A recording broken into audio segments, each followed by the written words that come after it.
살다 보면 우리가 예상치 못한 순간에 큰 상처를 마주하게 됩니다.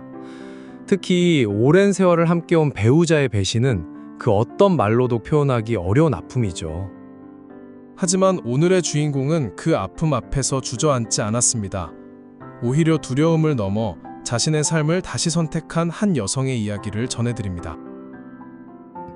올해 70을 넘긴 할머니입니다. 남편과는 반세기 넘게 함께 살아왔습니다. 젊은 시절 가진 것 하나 없을 때 서로를 의지하며 살아왔습니다. 아이들을 키우며 크고 작은 어려움을 함께 견디며 저는 늘 믿었습니다. 우리만큼은 끝까지 서로 지켜줄 거야.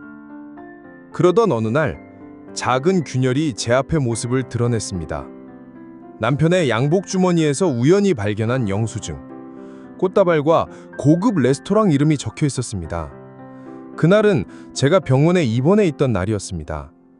같이 병원에 가달라던 저의 말을 거절하고 중요한 일이 있다고 했던 남편이었습니다.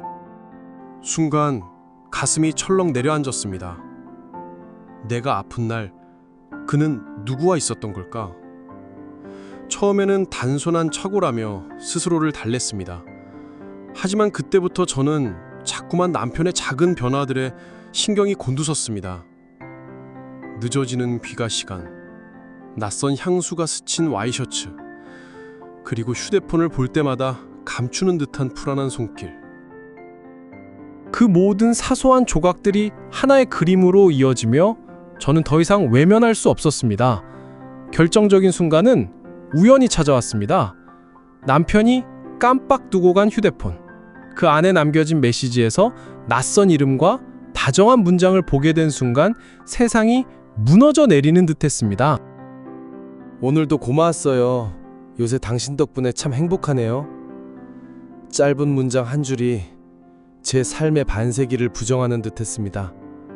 심장이 쿵 하고 떨어지는 소리에 눈앞이 아득해졌습니다. 그날 밤 잠을 이루지 못했습니다. 머릿속에는 남편의 얼굴과 메시지 속 단어들이 교차하며 괴로움을 더했습니다. 분노와 슬픔, 혼란이 뒤섞여 지금 당장 따져 묻고 끝내야 하나? 아니면 자식들 생각해서 모른 척하고 넘어가야 하나? 마음은 끝없이 흔들렸습니다. 며칠 동안 밥 한 숟갈도 제대로 삼키지 못했습니다. 스스로를 다그쳤습니다. 나만 참으면 가정은 유지된다. 하지만 이대로 산다면 내 마음은, 내 행복은, 이대로 산다면 난 빈 껍데기로 사는 거야. 결국 저는 남편을 불러 앉혔습니다. 그리고 조용히 말했습니다. 당신, 나한테 솔직히 말해줘요. 이건 뭐예요? 제가 내민 건 문제의 메시지가 담긴 사진이었습니다. 남편은 얼굴이 하얗게 질리더니 이내 고개는 떨구었습니다. 그리고 낮은 목소리와 차가운 얼굴로 조용히 말했습니다. 미안하다. 그냥 잠깐 만난 거야. 난 가정을 버릴 생각은 없어.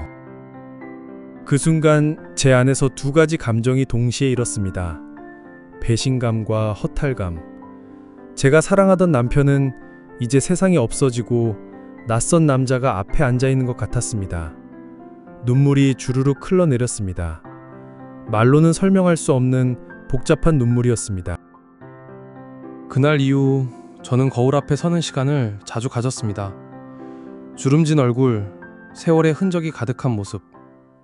주름 하나 없던 시절부터 지금까지 제 옆에는 남편이 있었습니다. 하지만 과거가 아쉬워서 계속 관계를 유지할 수는 없었습니다. 나는 평생 참으며 살았어. 하지만 이제는 더는 참지 않아. 내 남은 세월은 나 자신을 위해 살겠어. 그 결심은 생각보다 단단했습니다. 남편에게 말했습니다. 이제 그만합시다. 당신과 나 여기까지예요. 남편은 당황한 얼굴로 말했습니다. 이 나이에 무슨 이혼이냐? 체면도 있고 자식들도 있는데. 저는 흔들림 없이 대답했습니다. 체면이 뭐가 중요해요? 나는 이미 오래 혼자였어요. 다만 이제는 당당히 혼자가 되려는 겁니다. 자식들에게도 말했습니다. 엄마가 더는 참고 살 필요는 없단다. 내가 원하는 건 남은 시간 동안 당당히 나답게 사는 거야. 이혼 절차는 쉽지 않았습니다. 하지만 시간이 흐르자 제 마음은 오히려 가벼워졌습니다. 아침이면 작은 텃밭에 물을 주고 문화센터에서 그림도 배우고 오랜 친구들과 여행도 다니며 웃음을 되찾았습니다. 무엇보다 제 마음속에서 무겁게 눌러왔던 돌덩이가 사라졌습니다. 사람들은 아직도 묻습니다. 그 나이에 무슨 새 출발이냐. 그럴 때마다 저는 미소 지으며 말합니다. 새 출발에 나이는 상관없습니다. 용기만 있으면 됩니다. 이제 저는 거울을 보며 스스로에게 속삭입니다. 잘했다. 드디어 너답게 살아가고 있구나. 오늘의 사연 어떻게 들으셨나요? 할머니는 남편의 외도라는 깊은 상처 앞에서도 두려움 대신 자신을 위한 선택을 했습니다. 그 선택은 결코 쉽지 않았지만 결국 새로운 삶의 문을 열어주었습니다. 우리가 흔히 나이는 숫자일 뿐이라고 말하죠. 하지만 그 말은 단순한 위로가 아닙니다. 진짜로 용기는 나이를 가리지 않는다는 사실을 오늘 사연이 잘 보여주었습니다. 혹시 지금도 억지로 참고만 살아가는 분이 계신가요? 이 사연이 여러분에게 작은 용기가 되길 바랍니다. 여기는 사연의 온도입니다.